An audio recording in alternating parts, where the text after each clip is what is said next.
When I was in class, my teacher posed us a question. What made us the happiest?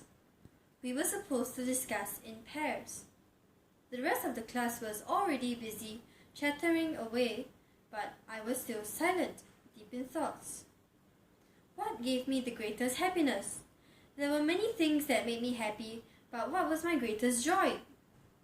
Even when the lesson was over, I still could not come up with a satisfactory answer to my own question. Just then, there were flashbacks of some memories. I remember once when school had ended and I was on my way home. Along the way, I saw a frail old lady bending down on the pavement picking up her groceries. In one hand, she held a torn plastic bag. It was likely that the contents previously in the bag were too heavy, which caused it to break. People were busy walking past her, and none of them stopped to offer her help. The old lady had a worried look on her face. She was worried that her groceries might be stepped on by the passers-by. Without hesitation, I ran over to help the old lady to pick up her scattered groceries. She was a little startled at first, but after a while, she gladly accepted my help. When I realized that the old lady had no more bags to put her retrieved groceries in, I immediately took her an old cloth bag that I had kept in my school bag and unfolded it. It was one of my favorite bags, but I knew that the old lady needed it more than me at the moment. I started picking up the remaining groceries and placed them carefully in the bag.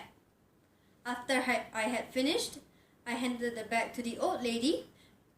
I bid my farewell and started walking home quickly as I was running late for my tuition. Urgently, the old lady called out to me, pointing to the bag in her hand. "You can keep the bag," I replied. She smiled and thanked me. Her smile warmed my heart, and that filled me with happiness. Soon another memory flashed through my mind. It happened when I was going for my tuition class last year.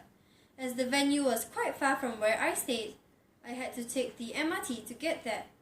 When I entered the train, there were many empty seats. Shortly, I occupied a vacant seat and started reading my storybook. At the next stop, many commuters boarded, and soon all the seats were occupied. 2 seats away from me, just in front of a reserved seat, there was a heavily pregnant lady standing. I looked at the occupied seats nearby and frowned. Young able-bodied people were seated comfortably. They were either playing on their mobile phones or immersed in their own conversations. None of them stood up to offer their seats to the pregnant lady. She was struggling to balance herself and seemed like she was about to fall on a few instances. I watched in horror as no one did anything. Then I made my decision. I stood up while guarding my empty seat. I asked, "Excuse me, madam, would you like to sit here?" Those who were seated and did nothing a while ago looked embarrassed. As the pregnant lady sat down, she smiled at me and said thank you. I was instantly filled with happiness when I saw the relief on her face. Going down memory lane made me realize what my greatest joy was. Seeing the smiles on faces of the grateful people whom I was able to help in one way or another is indeed my greatest joy.